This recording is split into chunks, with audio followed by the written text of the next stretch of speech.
o que o Elon Musk e a USAID têm a ver com o Brasil?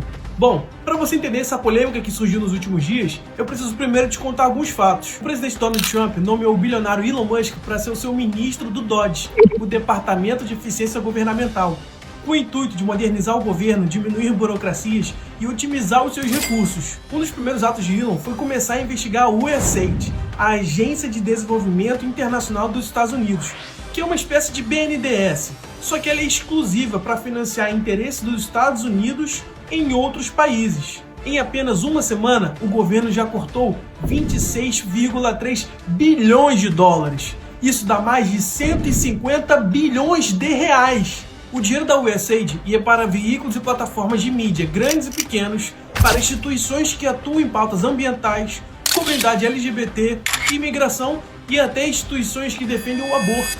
Lembrando, desde que atendesse aos interesses dos Estados Unidos. O próprio Elon Musk repostou no X que a USAID financiou mais de 6.200 jornalistas em mais de 707 meios de comunicação diferentes e 279 ONGs de mídia em todo o planeta. Foi então que ele descobriu que o buraco era bem mais embaixo. Bilhões de dólares foram enviados a vários países como Sérvia, Colômbia, Peru, Cuba, Cazaquistão, Brasil.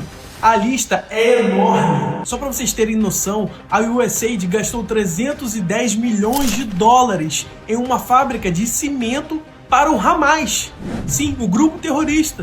Essa fábrica acabou ajudando com que fosse construído os túneis em Gaza, onde eles se escondiam. E não parou por aí. Foram 7,9 milhões de dólares para ensinar linguagem neutra a jornalistas do Sri Lanka. 2 milhões de dólares para ativismo LGBT na Guatemala. 20 milhões de dólares por um show da Vila Sésamo, no Iraque, entre centenas de outras ações em vários países do mundo. E até agora, só sabemos a ponta do iceberg. No Brasil, a USAID opera nos bastidores desde 2005, quando financiou uma mudança na lei para que os políticos não mudassem de partido depois de eleitos. Com o tempo, a USAID se espalhou pelo país.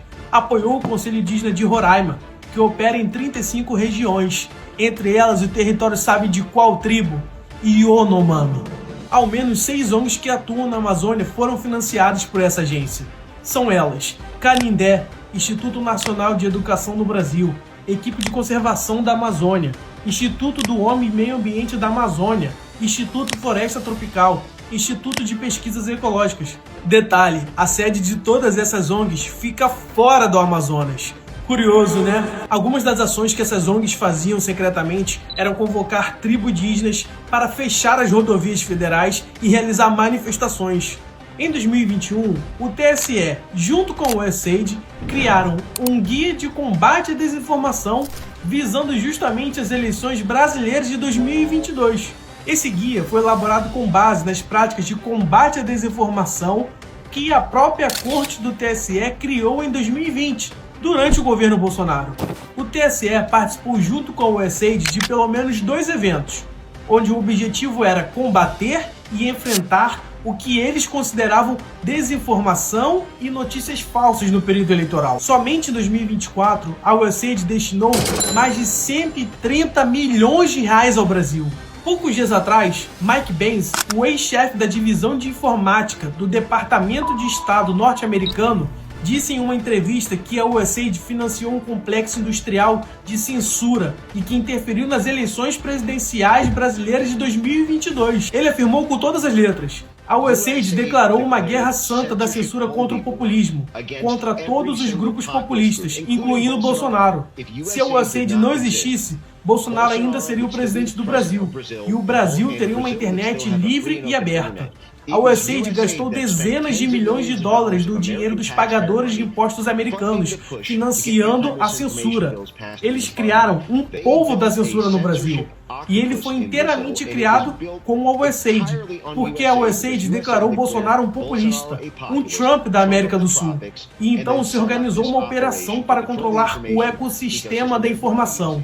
Todos esses dados que eu trouxe aqui do Brasil e de países que eu nem citei aqui foram revelados nos últimos dias de um governo que se iniciou há semanas. Ainda temos, no mínimo, mais 3 anos e 11 meses de governo Trump para descobrir todos os segredos obscuros que habitam nosso país há décadas e manipulam diariamente a vida dos brasileiros.